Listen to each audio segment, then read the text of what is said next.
राधे राधे मित्रों, स्वागत है आपका अपने चैनल राधे कथा सागर में। मित्रों, आज हम सुनेंगे श्रीमद् भागवत कथा। इसे सुनने मात्र से हमारे पितरों की कृपा हम पर बनी रहती है। तो आइए चलते हैं श्रीमद् भागवत कथा की ओर। श्रीमद् भागवत एक ज्ञान यज्ञ है। यह मानवीय जीवन को रहस्यमय बना देती है। भगवान कृष्ण की अद्भुत लीलाओं का वर्णन इसमें समाहित है। भवसागर से पार करने के लिए श्रीमद् भागवत कथा एक सुंदर सेतु है। श्रीमद् भागवत कथा सुनने से जीवन धन्य धन्य हो जाता है। इस पुराण में 18 स्कंद एवं 335 अध्याय हैं। व्यास जी ने 17 पुराणों की रचना कर ली, लेकिन श्रीमद् भागवत कथा लिखने पर ही उन्हें संतोष हुआ। फिर व्यास जी ने अपने पुत्र शुक्रदेव जी को श्रीमद् भागवत कथा पढ़ाई। तब शुक्रदेव जी ने राजा परीक्षित को, जिन्हें 7 दिन में मरने का श्राप मिला था, उन्हें 7 दिनों तक श्रीमद् भागवत की कथा सुनाई, जिससे राजा परीक्षित को 7 दिन में मोक्ष की प्राप्ति हुई। श्रीमद् भागवत वेद रूपी वृक्षों से निकला हुआ एक पका हुआ फल है। शुकदेव जी महाराज जी के श्रीमुख के स्पर्श होने से ये पुराण अमृतमय एवं मधुर हो गया। इस फल में न तो छिलका है, न गुठलियाँ हैं और न ही बीज हैं, अर्थात इसमें कुछ भी त्यागने योग्य नहीं है। सब जीवन में ग्रहण करने योग्य हैं।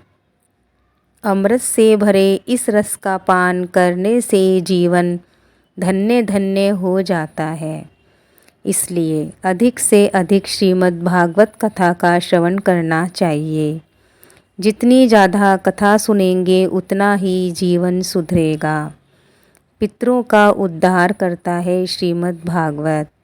श्रीमद् भागवत करने से पितरों का उद्धार हो जाता है। भागवत पुराण करवाने वाला अपना उद्धार तो करता ही है, अपितु अपने 7 पीढ़ियों का उद्धार भी कर देता है। पापी से पापी व्यक्ति भी यदि सच्चे मन से श्रीमद् भागवत कथा सुन ले तो उसके समस्त पाप दूर हो जाते हैं। जीवन पर्यंत कोई पाप कर्म करता रहे और पाप कर्म करते करते मर जाए एवं भयंकर भूत प्रेत योनि में चला जाए, यदि उसके नाम से हम श्रीमद् भागवत कथा करवाएं तो वह भी बैकुंठ लोक को प्राप्त करता है। इसके पीछे एक अद्भुत एवं विचित्र कथा है। तुद्रभद्रा नदी के किनारे किसी नगर में आत्मदेव नामक एक ब्राह्मण रहते थे। ब्राह्मण बड़े सुशील और सरल स्वभाव के थे, लेकिन उनकी पत्नी धुंधली बड़ी दुष्ट औरत थी। वह बड़ी जिद्दी, अहंकारी और लोभी थी। आत्मदेव जी के घर में कोई कमी नहीं थी, लेकिन उनकी कोई संतान नहीं थी। एक दिन उन्हें सपना आया कि तुम्हारी कोई संतान नहीं है, इसलिए तुम्हारे पितृ बड़े दुखी हैं और तुम्हारे दिए हुए जल को गर्म श्वास से ग्रहण करते हैं। आत्मदेव जी को बड़ा दुख हुआ। सोचने लगे कि मेरी संतान नहीं है, इसलिए पितरों के दोष से ही मेरे घर में गाय का कोई बछड़ा नहीं होता और न ही मेरे पेड़ पर फल लगते हैं। संतानहीन व्यक्ति के जीवन को धिक्कार है। वह तो इस लोक परलोक दोनों ही में दुख पाता है। एक दिन सब छोड़ छाड़ कर दुखी मन से आत्मदेव जी सीधे वन में चले गए। 2-3 दिन तक वन में विलाप करने के पश्चात एक दिन वहाँ उन्हें एक महात्मा के दर्शन हुए और अपने दुख का कारण बताया। महात्मा ने आत्मदेव जी को एक फल दिया और कहा कि इस फल को अपनी पत्नी को खिला देना, इससे उसका पुत्र हो जाएगा। आत्मदेव जी घर आए और अपनी पत्नी धुंधली को वह फल दे दिया। धुंधली ने सोचा कि ये पता नहीं किस बाबा से उठा लाए हैं। फल खाके कुछ हो गया तो चलो, संतान हो भी जाए तो उसे पालने में कितना कष्ट उठाना पड़ेगा। मैं गर्भवती हो गई तो मेरा रूप सौंदर्य भी बिगड़ जाएगा। ऐसा सोचकर उसने वह फल घर में बंधी गैया को खिला दिया और आत्मदेव जी से कहकर 6-7 महीने के लिए अपनी बहन के घर चली गई। कुछ महीनों बाद बहन का पुत्र लेकर लौट आई और आत्मदेव जी से कहा कि यह मेरा पुत्र है। आत्मदेव जी बड़े प्रसन्न हुए और धुंधली के कहने पर उस पुत्र का नाम धुंधकारी रख दिया। इधर धुंधली ने जो फल अपनी गैया को खिलाया था, उस गैया ने भी एक सुंदर बालक को जन्म दिया, जिसका पूरा शरीर मनुष्य की तरह और गाय की तरह उसके कान थे। इसलिए आत्मदेव जी ने उसका नाम गोकर्ण रख दिया। धीरे धीरे दोनों बालक बड़े होने लगे तो गोकर्ण पढ़ लिखकर विद्वान और ज्ञानी बना, लेकिन धुंधकारी बड़ा दुष्ट पैदा हुआ था। गोकर्ण पढ़ने को बनारस चला गया। धुंधकारी गांव में ही बच्चों को पीटता, परेशान करता, चोरी करता, धीरे धीरे डाका डालने लगा और बहुत बड़ा डाकू बन गया। मांस मदिरा का सेवन करता हुआ धुंधकारी रोज मध्य रात्रि में घर आता। आत्मदेव जी को बड़ा दुख हुआ। पुत्र को बहुत समझाया, लेकिन पुत्र नहीं माना। बड़े दुखी मन से आत्मदेव जी सीधे वन को चले गए और भगवान का भजन करते हुए आत्मदेव जी ने अपने शरीर का परित्याग कर दिया। अब घर में माँ रहती तो माँ को भी धुंधकारी परेशान करने लगा, यहाँ तक कि माँ को पीटने भी लगा। एक दिन धुंधली ने भी डर कर अर्धरात्रि में कुएं में कूदकर आत्महत्या कर ली। अब तो धुंधकारी घर में 5-5 वेश्याओं के साथ रहने लगा।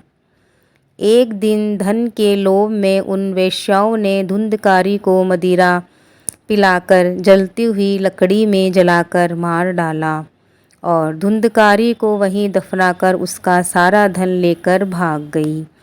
धुंधकारी जीवन भर पाप कर्म करता रहा और मरने के बाद भयंकर प्रेत योनि में चला गया।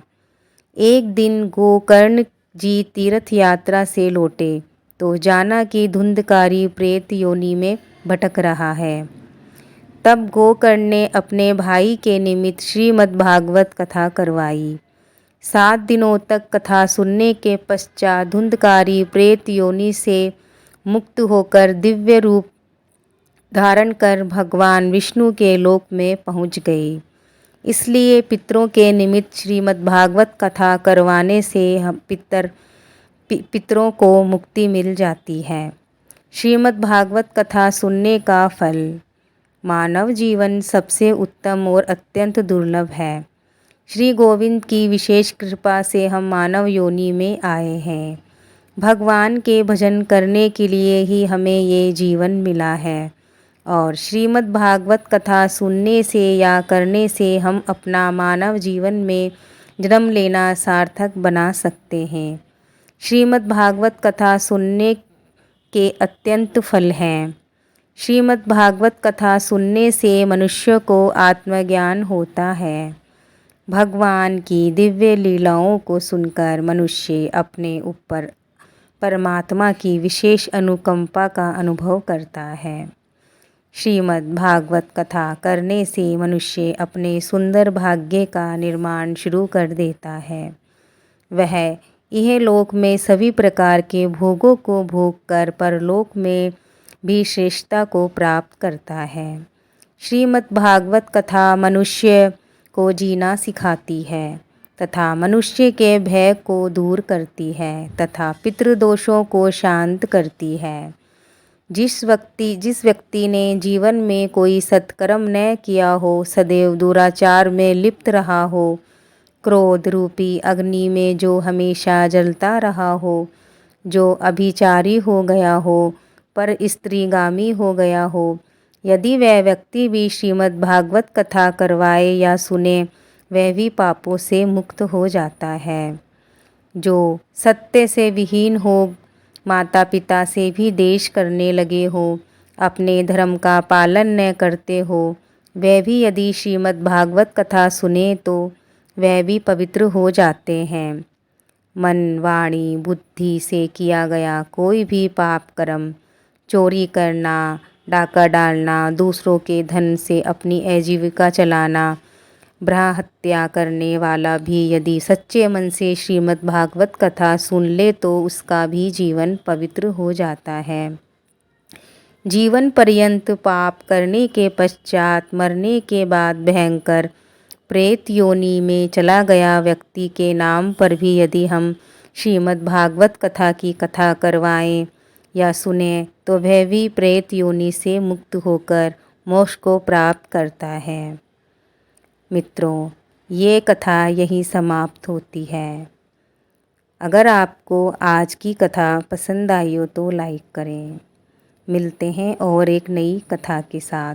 तब तक के लिए जय श्री कृष्णा, जय श्री राधे।